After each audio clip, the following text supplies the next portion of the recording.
Hello there, everyone. Art Burns here. Hope you're all having a great day today. I wish you well. So one of the very basic premises and the most foundational, fundamental premise and principle of mindfulness is to be able to, or the act of, seeing what is actually happening, as opposed to seeing things the way that we think they're going to be, right? This sort of prejudgment that we have about things is very, very powerful and very, very sort of intuitive to most of us, right? We tend to, project into the situations that we find ourselves, what it is that we expect to happen, right? What we think is going to happen.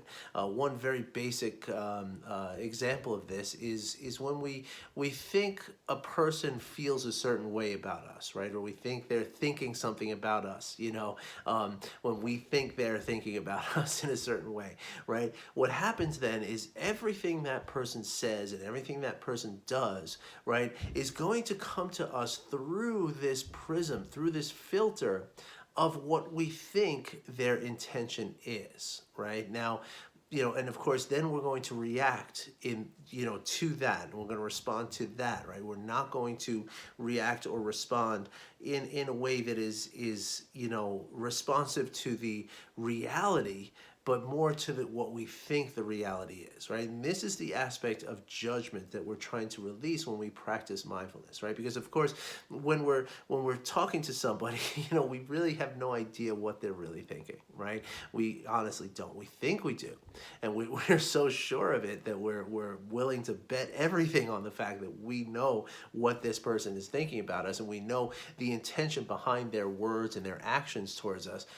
But in the end, it's often the case that we're way off. We have no idea what they might actually be thinking about us. And therefore, when we respond or react to those things that we think that they're thinking about us, well, then what we're doing is we're moving ourselves further and further away from what actually is happening, right? And now this leads to certain other behaviors, that we tend to have as human beings that cause us even more difficulty, cause us suffering in our lives, right? And so when we learn to practice mindfulness, right, one of the very first things that we learn, and this is why this is such a foundational concept, right? One of the very first things that we learn how to do is to just pay attention to what's happening without that level of judgment, right? So what that means is when you're talking to somebody when you find yourself tending to think about, well, what does this person think about me? How is this person judging me? How are they estimating me? How are they criticizing me in their mind, right? When you find yourself thinking those thoughts, right, mindfulness helps us to just let those thoughts go and realize that there's probably very little truth to it. I mean, any of them that are true, it's just going to be just pure luck, right? Like there's no way for you to know. Of course, if it's somebody who you've been with, like a spouse or a partner that you've been with for years and years and years, sure, then you have some kind of indication. But even then, you don't know, because you don't know what is affecting that person on this given moment, right? Like there's so many things that go into how we, sort of perceive each other at any given moment, right? There's what's happened to us during the day, who else we've talked to, what else, other, situations. Has it been a stressful day and a very, sort of emotionally charged day, or has it been a very happy and easy day? This is going to have a profound effect on how we sort of filter things that come in and out of our experience, right? And so even if it is someone who we think knows us very well, and even that person is going to have a wide range of ways in which they perceive us at any given moment. So even then, it's not true to say that, okay, this person's definitely thinking this about me, and so therefore everything they say, I can put through that sort of prism and that filter and categorize it as per what their what their ultimate feelings about me are, right? I hope that makes sense. If it doesn't, please let's talk about this, because this is important, right? Because and again, one of the things that we do when we practice mindfulness, right, is that we learn, we train ourselves, right? Mindfulness is very much an active process, right? It's a lot of people approach meditation and mindfulness and think that it's something that's just going to relax us and make us feel good, and I have good news for you. You know, those are byproducts of what happens when we practice. But really, the practice itself is more along the lines of going to the gym or learning to play a musical instrument or something like that, where, you know, where you need to, if you're going to cultivate mindfulness, you know, to the extent where you're going to really benefit from the properties of mindfulness, then it's required to really engage in it on an active basis. So in other words, when you find yourself feeling that, like feeling the sense of okay, this person thinks this way about me, so therefore everything that they do, everything they say, every expression they have, everything that comes through to me from them is, you know, kind of coming through this again, this prism of their sort of judgment of me. As soon as you realize that you're doing that, right, mindfulness is the practice of saying, okay, I need to stop right now, I need to pause for a moment and let myself, you know, be present and let myself let go of those you know, thoughts and understandings of judgment that I'm feeling, and really pay attention to what is. And in the beginning, one of the helpful things to do is to challenge it, right? To say, well, what if the opposite is true, right? Like, what if this person feels the opposite of what I think they feel about me? Then what do the words mean to me, right? And that's a way that you can sort of see that counterpoint, right? But anyway, aside from in the moment like that, when you're actually experiencing something that might be throwing you off in that way, what mindfulness practices are all about is dedicating yourself to paying attention to what is happening at every given moment, right? Now, there's two different ways that we do this, right? We do this in formal meditation, and we do it in informal practice as well, right? And so when we sort of allow ourselves to engage in this judgment, right? Like, this person thinks this about me, so therefore every word that comes out of their mouth, I am going to categorize it as per this thing that I believe they feel about me, right? So what happens then is that we have this tendency as human beings, and this is, again, this is just part of who we are. It doesn't make us bad, doesn't make us good, it just makes us human, right? But what we're likely to do is we're likely to sort of feel an aversion towards those things that we feel are negative about what somebody might be saying, or how we feel about them and all that. You know, every emotion that we feel that might be negative, we have a tendency to push away from it, right? To say, no, no, no, no, I don't want that right now, right? And likewise, we have a tendency to cling towards those things that we feel are positive, right? So using that same example, if we feel that someone is, kind of accepting of us, or feeling good about us, right? Then everything that they say, we're going to take as something that's like a good feeling. We're going to tend to cling to those things, right? But if we feel that that person is thinking negative thoughts about us, right? That they're not approving of us on whatever level, then generally speaking, everything they say, we're going to tend to turn away, right? So what are we not doing in those two situations, right? Even the ones that are good, right? What we're not doing is we're not present with what's happening. And therefore, whatever this person is really saying to us, it's not really getting through, right? It's not really registering with us. And that, of course, kind of defeats the whole point, right? Like, when we're talking to somebody, the idea of being present with them, allows us to learn, allows us to grow, it allows us to be with someone and grow with them and commune with them, right? And that's kind of the whole point, right? So can you see how that sort of delusion of how we think, the delusion that's caused by our judgment, can get in the way of our actual, the ability to grow and to learn in our lives, which is what we're trying to do all the time anyway, right? Or at least, get along and find success and find whatever it is that you're looking for, right? You can probably see now how that very delusion of judgment can get in the way of that, right? So now let's take it further, and let's talk about that aversion and that clinging that I talked about a moment ago, right?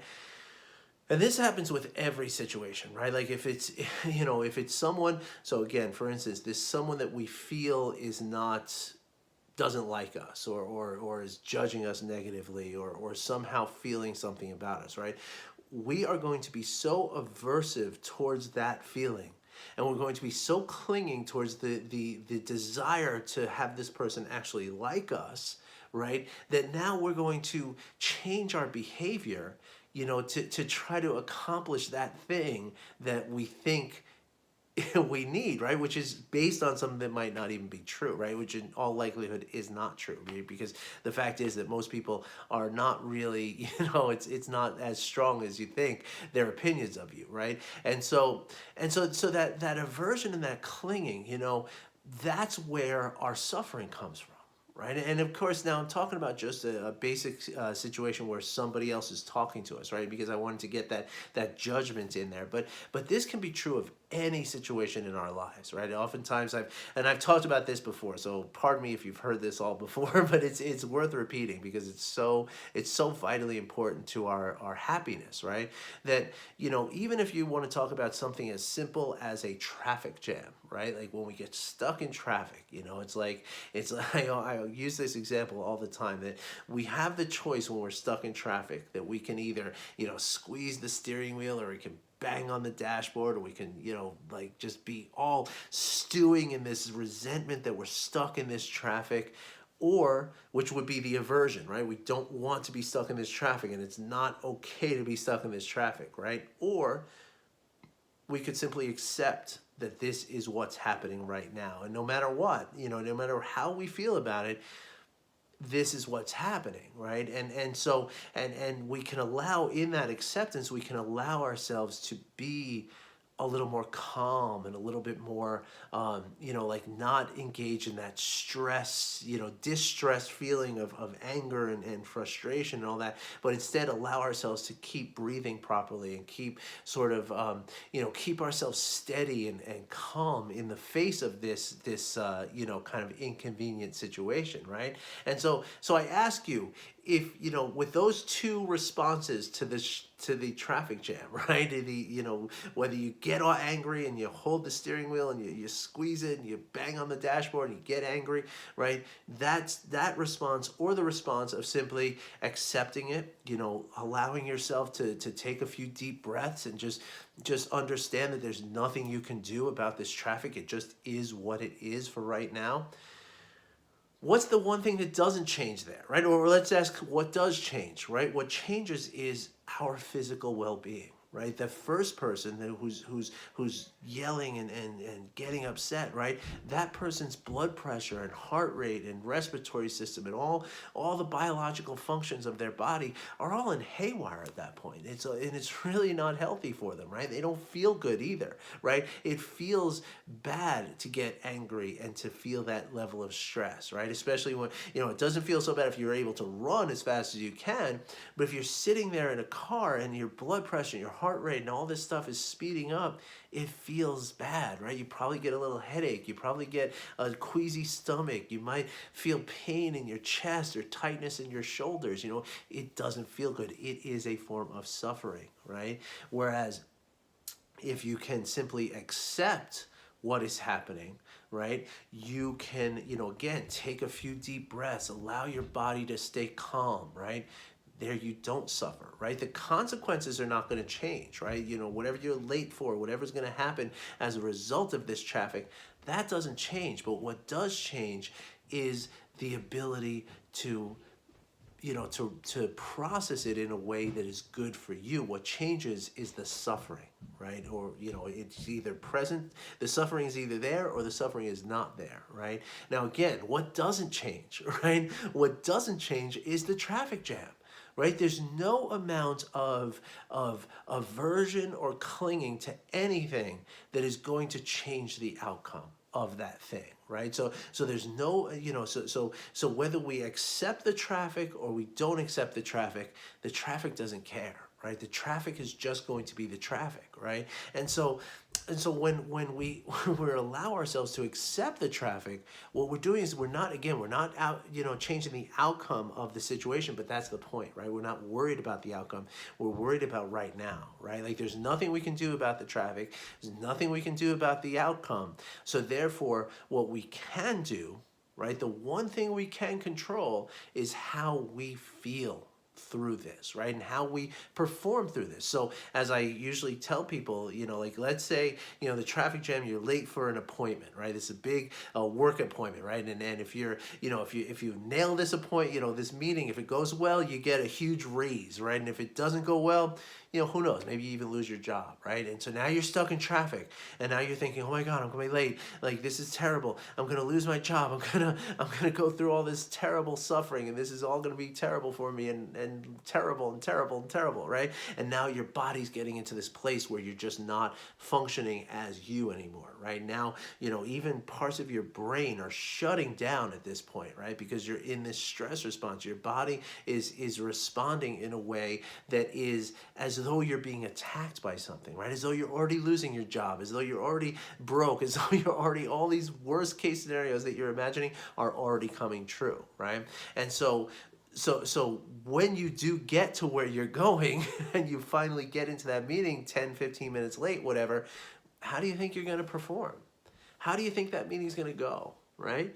In comparison, if you're able to maintain yourself, right? Maintain your level of what we call homeostasis, right? That we maintain a level of natural, normal functioning of our body, our brain, our mind, our perceptions, right? And then you get there, you're still 15 minutes late, right? But when you get there, you now have all the faculty of your abilities to perform when you're there, right? You're not going to get there as this ball of stress that's probably going to have a negative impact on whatever happens. And that's why a lot of times we feel like even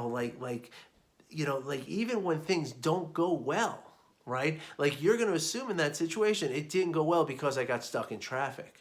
No, it didn't go well because you allowed yourself to become triggered from being stuck in traffic, right? It didn't go well because you didn't allow yourself to accept the fact that you were stuck in traffic. If you can accept it, if you can be present with it, and you can act with a little bit of compassion and curiosity and like, wow, look at this challenge that life has presented me. How can I creatively get around this? What kind of phone call can I make? What kind of, what can I say when I get there that is going to be positive? When you can allow yourself to be present, accepting of it, and be, curiously and compassionate about it, well, then you're likely to come up with something that's going to work, right? And so this is really all to say that the experiences that we have, right, are not usually what actually causes the suffering that we feel. The suffering that we feel usually comes in the form of non-acceptance or clinging to something that we should be letting go of, right? And again, we can only see this when we can see the reality, right? Like when we can see that, okay, this traffic is something that is not my fault. This traffic is something that could not be avoided, and there's literally not a thing I can do right now, right? Like in one of my previous videos, I think I mentioned an Inspector Gadget mobile where you have a helicopter come out of the roof and just fly out of here. I don't have that, right? Like the reality is that I can't do that right now. So I need to let go of this concept that I need to be right on time for whatever appointment I have, right? Let go of the concept that nothing else could possibly be acceptable, right? Let go of that and accept the fact that this is what is really happening. Whether I want it to be this way or I don't want it to be this way is completely irrelevant. This is what life has given me right now. And only when I accept it to that point, and again, I can only accept and I can only let go when I really recognize what is happening, right? For the reality, not through the delusion of my judgment and fears and worries and anger and emotions, right? I hope that all makes sense to you folks. And if you have any questions about this is big stuff. So if you have any questions about this, please hit me up with a message. And I would love to help you understand this deeper and better if necessary. Because again, the suffering that we experience comes from not seeing what is really there and then either not accepting what we should be accepting or not letting go to something that we're clinging to, right? That's where the suffering comes from. Okay, I promise you, every single situation. I know you're probably out there saying like, well, what about this time? And I bet, you know, this is a situation that's not right. Lay it on me and let's talk about it, because I guarantee you I can show you how every single situation in which we found ourselves suffering, you know, the suffering is, you know, 99.99%, even, you know, even the worst things that can happen in our lives, right? We lose people, right? We can learn to accept that, right? Now again, accepting, let me be very clear before I let you go here. I know this is a long video here, and audio on the podcast, but acceptance in this case does not mean like just don't care about it, or just like surrender to it, right? Acceptance just means to accept that this is what's going on right now. And similarly, letting go doesn't mean like don't have standards, right? It doesn't mean like, oh, I can't feel like I should be on time for things, right? No, it's just letting go of the demand for that, you know, that nothing else could possibly work, right? And if that's confusing for you, also hit me up with a comment, because we need to make sure you understand that. If you're going to understand any of what I'm talking about, we need to make sure you understand that. So anyway, I hope this was helpful. I hope you enjoyed it. Please feel free to reach out with any questions you have. I'd be happy to get, as you can probably tell, I love talking about this stuff. So even if you want to get on the phone call and talk for a few minutes about this stuff, and maybe there's a certain area of your life that you kind of feel like this could help, but you don't know how to apply it. That happens a lot. And so, you know, use someone who's been doing this for a long time and who examines many different situations in my own life and the lives of my clients. Maybe I can help you. All right. So thank you for watching. Thank you for listening. I wish you well, and I'll be back again tomorrow with some more, hopefully really helpful information for you. Take care now. Bye-bye.